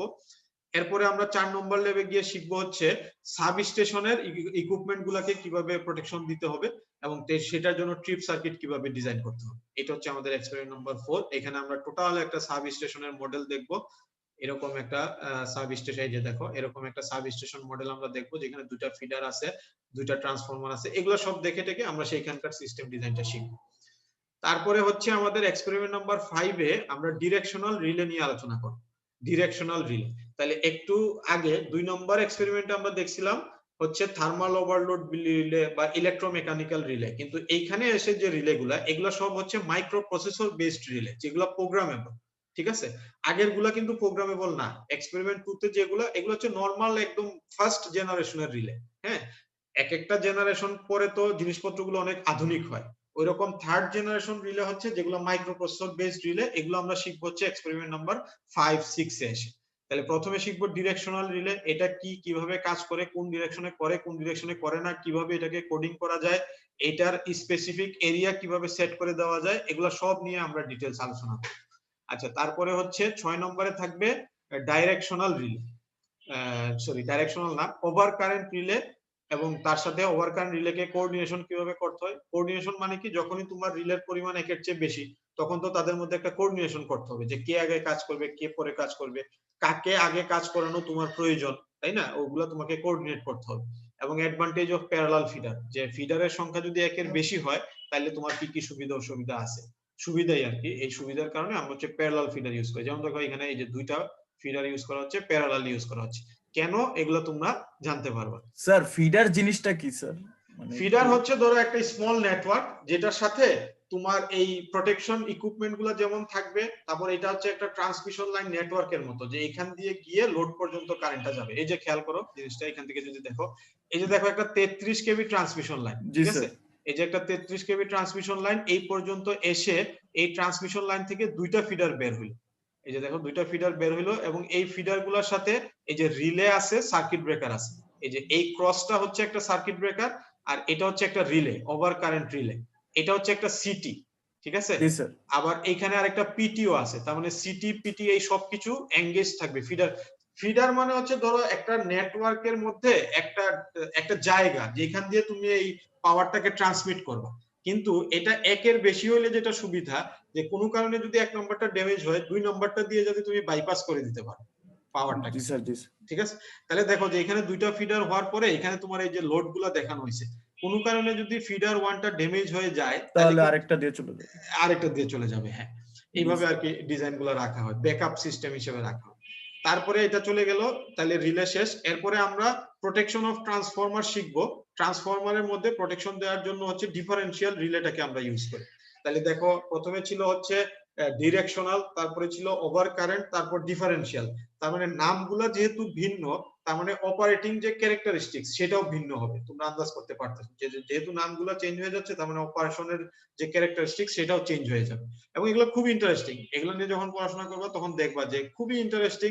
নির্দিষ্ট কিছু কন্ডিশন মেনে এরা কাজ করে, এবং এই কন্ডিশন গুলো যদি তুমি একবার ধরতে পারো, তাহলে তোমাকে পাওয়ার সিস্টেম প্রোটেকশন বোঝা একদম সহজ হয়ে যাবে। যে কারণ একটা শর্ত মেনেই রিলে গুলো কাজ করবে, যার জন্য যেটা প্রযোজ্য। তো ওই শর্তগুলো তোমাকে অ্যাপ্লাই করতে জানতে হবে, যে কখন কাকে তুমি এই ডিজাইনের মধ্যে নিয়ে আসবা। তাহলে এটা হচ্ছে একটা ট্রান্সফরমার প্রোটেকশন, বা এটাকে ইউনিট প্রোটেকশনও বলা হয়, ইউনিট প্রোটেকশন রিলে। তারপরে হচ্ছে আমাদের এটা হচ্ছে 7 নম্বর এক্সপেরিমেন্ট। 8 নম্বর এক্সপেরিমেন্টে আমরা মোটর প্রোটেকশন শিখবো।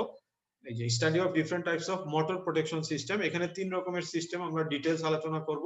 একটা হচ্ছে ডাইরেক্ট অনলাইন সিস্টেম, একটা হচ্ছে magnetic starter system, MMS system, এটা ফুল মিনিংটা একটু দেখতে হবে। আরেকটা হচ্ছে ইনভার্টার প্রোটেকশন সিস্টেম। তো ইনভার্টারটা হচ্ছে সবচেয়ে অত্যাধুনিক সিস্টেম, একদম অটোমেটিক, ফুল অটোমেটিক সিস্টেম।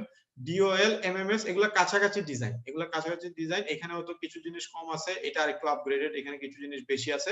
আর ইনভার্টারটা হচ্ছে সবচেয়ে অত্যাধুনিক সিস্টেম। তোমরা 2-1 এর ল্যাবে একটা ইনভার্টার দিয়ে speed control of induction motor দেখছিলা না, বা ফ্রিকোয়েন্সি ভিএফডি, যেটা ভেরিয়েবল জি ফ্রিকোয়েন্সি স্যার। জি ড্রাইভ। স্যার। হ্যাঁ, এখানেও ওই টাইপের একটা ইনভার্টার দিয়ে দেখবা যে কিভাবে মোটর প্রোটেকশনের ক্ষেত্রে এটাকে আমরা ইউজ করতে পারি।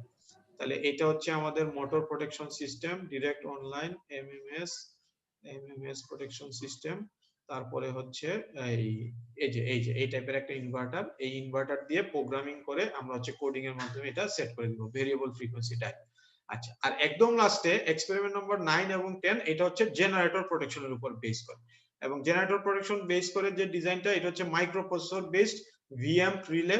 এই রিলে গুলা হচ্ছে খুবই তোমার কি বলে কস্টলি রিলে, এবং এগুলাকে বিভিন্ন রকম ভাবে কোডিং করা যায়। দেখো যে কত রকম প্রোটেকশন একটা রিলে দিয়ে করা যাচ্ছে, ঠিক আছে। বিভিন্ন রকমের প্রোটেকশন দিতে হবে তোমাকে। জেনারেটর প্রোটেকশন দিতে গেলে তোমাকে স্টেটরে প্রোটেকশন দিতে হবে, তারপরে তোমার রোটরে প্রোটেকশন দিতে হবে, তারপরে জেনারেটরের সাথে তোমরা জানো যে কাপলিং করা থাকে একটা প্রাইম মুভার, যেমন টারবাইন, তাইলে একটা গ্যাস টারবাইন, ধরো একটা গ্যাস টারবাইন আর একটা হচ্ছে জেনারেটর কাপল করা আছে, তাহলে ওই টারবাইনটাকেও তোমার প্রোটেকশনের আওতায় নিয়ে আসতে হবে। তাহলে একটা জেনারেটর প্রোটেকশন দেওয়া হচ্ছে সবচেয়ে সফিস্টিকেটেড, এই জন্য এটা আমরা সবার লাস্টে শিখবো। আগে বাকিগুলো সব শিখে ফেলবো, তারপরে হচ্ছে আমরা জেনারেটর প্রোটেকশন দেওয়া শিখবো। এবং এইখানে যখন দেখবা যে এখানে অনেক কিছু মাথায় রাখতে হয়, জেনারেটর প্রোটেকশন দেওয়ার সময় অনেকগুলা কন্ডিশন, অনেক কিছু মাথায় রেখে কি কি ফল্ট হইতে পারে সবকিছু মাথায় নিয়ে এখানে কোডিং কিভাবে করতে হয় সেটারও কিছু উদাহরণ দেওয়া আছে। তারপরে গিয়ে তুমি জেনারেটরটাকে প্রোটেকশন দিতে পারো। এবং এই ল্যাবটা করার জন্য হয়তো আমরা একদিনে শেষ করতে পারবো না, আমাদের 2 দিন সময়ের প্রয়োজন। তাহলে এই হচ্ছে মোটামুটি আমাদের ল্যাবের সেটআপ। তাহলে একদম শুরু থেকে যদি আমরা একটু মনে করার চেষ্টা করি, 1 নাম্বার এক্সপেরিমেন্টে আমরা শিখবো হচ্ছে ডিফারেন্ট টাইপস অফ ইনসুলেটর, তারপরে হচ্ছে ফিউজ, এবং হচ্ছে এমসিবি মানে লো ভোল্টেজ সার্কিট ব্রেকার। 2 নম্বর এক্সপেরিমেন্টে আমরা ফার্স্ট জেনারেশনের যে রিলে গুলো আছে, ইলেকট্রোমেকানিক্যাল টাইপ রিলে, ওগুলো নিয়ে আলোচনা করব। 3 নম্বর এক্সপেরিমেন্টে আমরা হাই ভোল্টেজ সার্কিট ব্রেকার গুলো নিয়ে আলোচনা করব। 4 নম্বর এক্সপেরিমেন্টে আমরা সাব স্টেশনকে কিভাবে প্রোটেকশন দেওয়া যায় সেটা নিয়ে আলোচনা করব। 5 এবং 6 এটা হচ্ছে আমাদের protection of directional relay protection এবং ওভার কারেন্ট রিলে প্রোটেকশন। তারপরে 7 নম্বর ল্যাবে আমরা ডিফারেন্সিয়াল রিলে দিয়ে ট্রান্সফরমার প্রোটেকশন শিখবো। 8 নম্বরে আমরা মোটর প্রোটেকশন শিখবো, 3টা মেথড, একটা হচ্ছে ডিওএল, একটা এমএমএস, আর একটা হচ্ছে ইনভার্টার টাইপ। আর 9 নম্বর লেভে গিয়ে আমরা জেনারেটর প্রোটেকশন শিখবো, এবং সবচেয়ে ইম্পর্টেন্ট হচ্ছে এই যে ট্রান্সফরমার, মোটর, জেনারেটর, এগুলো হচ্ছে সবচেয়ে ইম্পর্টেন্ট প্রোটেকশন। এগুলাই হচ্ছে তোমার একটা পাওয়ার সিস্টেম নেটওয়ার্কের মেইন ইকুইপমেন্ট। জেনারেটর, তারপর হচ্ছে ট্রান্সফরমার, মোটর, এগুলো তোমাকে সবচেয়ে ইম্পর্টেন্টলি প্রোটেকশন দিতে হয়। আচ্ছা, তারপরে তোমাদের আরেকটা প্রশ্ন ছিল, আমাদের স্লাইডে ওইটা ইনক্লুড করছি কিনা, আমি স্লাইডে মনে হয় জিনিসটা ইনক্লুড করা হয় নাই, সেটা হচ্ছে তোমাদের ল্যাব রিপোর্ট নিয়ে একটা প্রশ্ন ছিল গত ক্লাসে, যে ল্যাব রিপোর্টটা তোমরা কিভাবে লিখবা। আচ্ছা, আমি যদি তোমাদের সাথে একটা স্লাইড শেয়ার দেই। তো আপনি অলরেডি একটা দিবেন স্যার। হ্যাঁ হ্যাঁ হ্যাঁ, ওইটাই জাস্ট আমি একটু 1 মিনিট তোমাদের সাথে একটু জাস্ট জি স্যার। আলোচনা করি। সেটা হচ্ছে, তাহলে তোমাদের জন্য কাজটা একটু সহজ হয়ে যাবে, একই টেমপ্লেটে বারবার কাজ করবা। এটা যদি দেখো, স্ক্রিন শেয়ারটা হইছে? জি স্যার, হইছে আচ্ছা স্যার। আচ্ছা, তাহলে তোমাদের কাজ হচ্ছে তোমরা ফ্রন্ট পেজ যেটা তোমাদের ল্যাব রিপোর্টের, এটা এখান থেকে নিবা, এটা প্রিন্ট আউট নিয়ে নিবা 10 কপি, ঠিক আছে? একদম কালার টালার দিও, তাহলে দেখতে সুন্দর হবে। আর ভিতরের ল্যাব রিপোর্ট তোমরা হাতে লিখবা, গত ক্লাসে বলছিলাম। তাহলে এখানে যেভাবে আছে এই পর্যন্ত তোমার কিছুই করা লাগতেছে না। এক্সপেরিমেন্ট নাম্বার, আজকের ল্যাবের জন্য কোনো রিপোর্ট নাই, নেক্সট দিন থেকে রিপোর্ট শুরু হবে। তাহলে ধরো এক্সপেরিমেন্ট নাম্বার 1 লিখলা, এক্সপেরিমেন্ট নেম যেটা, সেটা ল্যাব ম্যানুয়ালে যেভাবে আছে হুবহু সেইভাবে লিখবা, কমও লিখবা না, বেশিও লিখবা না। অনেক সময় আমার খুব বিরক্ত লাগে, যেমন এক্সপেরিমেন্ট নাম্বার 1, এক্সপেরিমেন্ট নেম হচ্ছে সার্কিট ব্রেকার, ওটা তো সার্কিট ব্রেকার না, ওইখানে আরো 3 রকম ইকুইপমেন্ট আছে। সো তুমি ল্যাব ম্যানুয়াল দেখে হুবহু কপি পেস্ট করবা বা হাতে লিখবা, ঠিক আছে? এগুলা তুমি তোমার মতো করে সংক্ষেপ করে নেওয়ার কোনো দরকার নেই। স্টুডেন্ট আইডিটা লিখলা, স্টুডেন্ট নেমটা লিখলা, ল্যাব গ্রুপ তোমাদের যে যেটা ল্যাব গ্রুপ আছে, থিটা 1 2 3 4 5, আমাদের 5টা গুগল ফর্ম থাকবে। তুমি যেই গ্রুপের, মনে করো তুমি থিটা 2, তাহলে তুমি থিটা 2 তে ক্লিক করে গুগল ফর্ম ফিল আপ করে তোমার পিডিএফটাকে আপলোড করে দিবা, ঠিক আছে? তারপর হচ্ছে date of experiment, date of experiment যেদিন যেটা তুমি ভিডিও দেখতেছো, বা তুমি তোমার মতো একটা ডেট বসাই নিবা। আর ডেট অফ সাবমিশন হচ্ছে যেই দিন তুমি পিডিএফটা আপলোড করতেছো, ঠিক আছে, গুগল ফর্মে। আচ্ছা, পিডিএফ নাম দেওয়ার সময় যখন তুমি ফাইলটা সেভ করতেছো, তখন তুমি যে নামটা দিবা, এটা আমি কোথায় লিখবো, এটা আমি এইখানে লিখে দিই, তোমরা একটু এটা মনে রাখবা। পিডিএফ ফাইল যখন নাম লিখতেছো, তখন প্রথমে দিবা হচ্ছে স্টুডেন্ট আইডি। সাপোজ একজনের স্টুডেন্ট আইডি বলো তো 160105, সাপোজ 150, এটা হচ্ছে তোমার স্টুডেন্ট আইডি, আন্ডারস্কোর হচ্ছে 4252, আন্ডারস্কোর হচ্ছে ধরো এক্সপেরিমেন্ট 1। দেখো কত সুন্দর, টিচারের জন্য বোঝা সহজ, তোমার জন্য সহজ। তোমার স্টুডেন্ট আইডি, তারপর আন্ডারস্কোর ট্রিপলি দিতে পারো, 4252 আন্ডারস্কোর 01, তাহলে 1 নম্বর এক্সপেরিমেন্ট, এটা হচ্ছে 4252 ল্যাব, এবং এটা হচ্ছে তোমার আইডি। এই 3টা ইনফরমেশন যদি থাকে, তাহলে আর কিছু প্রয়োজন হয় না, এটাই এনাফ, ঠিক আছে? তাহলে পিডিএফ ফাইলটা আপলোড করার সময় নেমিংটা তুমি এভাবে করবে, যে তোমার আইডি, দেন হচ্ছে তোমার কোর্স নেম, মানে 4252, তারপর হচ্ছে এক্সপেরিমেন্ট নাম। আচ্ছা, এখন এটা হচ্ছে তোমার কভার পেজ। তাহলে এই কভার পেজটা সবার জন্য সেম হবে, শুধু তোমরা তোমাদের নেসেসারি ইনফরমেশনটা বসাই নিবে। অবজেক্টিভ আমাদের ম্যানুয়ালে আছে, প্রত্যেকটা ল্যাবের শুরুতেই দেখবা যে সেই ল্যাবের অবজেক্টিভ 2 লাইন 5 লাইন লেখা আছে, ওটা হুবহু লিখো। থিওরিটিক্যাল ব্যাকগ্রাউন্ডে নির্দিষ্ট কোনো বাউন্ডারি নাই, তোমার যা ইচ্ছা তুমি লেখো। ওই ল্যাবে যত রকমের কনসেপ্ট ছিল, যা কিছু ডিভাইস নিয়ে আলোচনা হয়েছে, যা কিছু ফিগার তোমাকে দেখানো হয়েছে, যেগুলো আঁকা সম্ভব, এখন তুমি তো সার্ভিস স্টেশন আঁকতে পারবে না, ওটা দরকার নেই, কিন্তু ছোটখাটো যে জিনিসগুলো তোমাকে দেখানো হচ্ছে, যেটা আঁকা সম্ভব, সেটা তুমি আঁকো, তাহলে তোমার ভাইবার জন্য প্রিপারেশন নেওয়া সহজ হয়ে যাবে। তাহলে প্রথমে হচ্ছে অবজেক্টিভ লিখবা। থিওরিটিক্যাল ব্যাকগ্রাউন্ড তুমি ল্যাব ম্যানুয়াল থেকে লিখতে পারো, ক্লাসে স্যার যেটা বলতেছেন, বা স্যার যদি কোনো স্লাইড শেয়ার করেন সেখান থেকে নিতে পারো, তুমি বই থেকে নিতে পারো, তুমি অনলাইনের কোনো রিসোর্স ইউজ করতে পারো, কোনো সমস্যা নেই। তারপরে হচ্ছে লিস্ট অফ ইনস্ট্রুমেন্টস অথবা কম্পোনেন্টস, এগুলো আমাদের ল্যাব ম্যানুয়াল থেকে দেখে নিলা। সার্কিট ডায়াগ্রামটা ল্যাব ম্যানুয়াল থেকে দেখে নিবা, বা কয়েকটা ল্যাবে দেখবা যে কিছু সার্কিট আমরা তোমাদেরকে দেখাবো যেটা হচ্ছে ল্যাব ম্যানুয়ালে হয়তোবা নাই, কথার কথা হয়তোবা নাই, তখন তোমাকে এই সার্কিট ডায়াগ্রামটা ক্লাস লেকচার থেকে ফলো করে ল্যাব রিপোর্টে অ্যাটাচ করে দিতে হবে। সার্কিট ডায়াগ্রাম যেটাই যখনই ক্লাসে দেখানো হবে, তোমাকে ওইটা ল্যাব রিপোর্টে অ্যাটাচ করতেই হবে, ম্যানুয়ালে থাকুক আর নাই থাকুক। তারপরে হচ্ছে ডাটা টেবল থাকতে পারে কিছু কিছু ল্যাবে, যেমন প্রথম ল্যাবে তুমি টিসিসি কার্ভ শিখতেছো, তাহলে ওখানে তোমার ডাটা টেবল লাগবে। তারপর ডাটা টেবল থেকে ক্যালকুলেশন করা লাগতে পারে যদি থাকে, এগুলো হচ্ছে যদি থাকে। রেজাল্টস থাকতে পারে, তারপর গ্রাফ পেপারে গ্রাফ ড্র করা লাগতে পারে, এগুলো সব তোমাকে মেইনটেইন করতে হবে। এটা হচ্ছে এক একটা ল্যাবের জন্য এক এক রকম, নির্দিষ্ট কিছু না।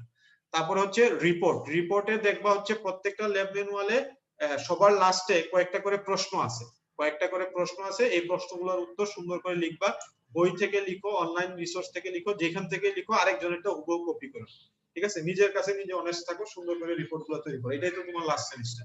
আচ্ছা, তারপরে হচ্ছে ডিসকাশন বা কনক্লুশন। এখানে তুমি যে এই ল্যাবটা করলা, এই ল্যাব সম্বন্ধে ডিটেইলড একটা ওভারভিউ দিবা একদম শুরু থেকে। এই ল্যাবে আমরা এগুলো শিখছি, এই টাইপসের ইনসুলেটর বা সার্কিট ব্রেকার নিয়ে আলোচনা হয়েছে, এইটা এইভাবে কাজ করে, এটা এই সিচুয়েশনে কাজ করে।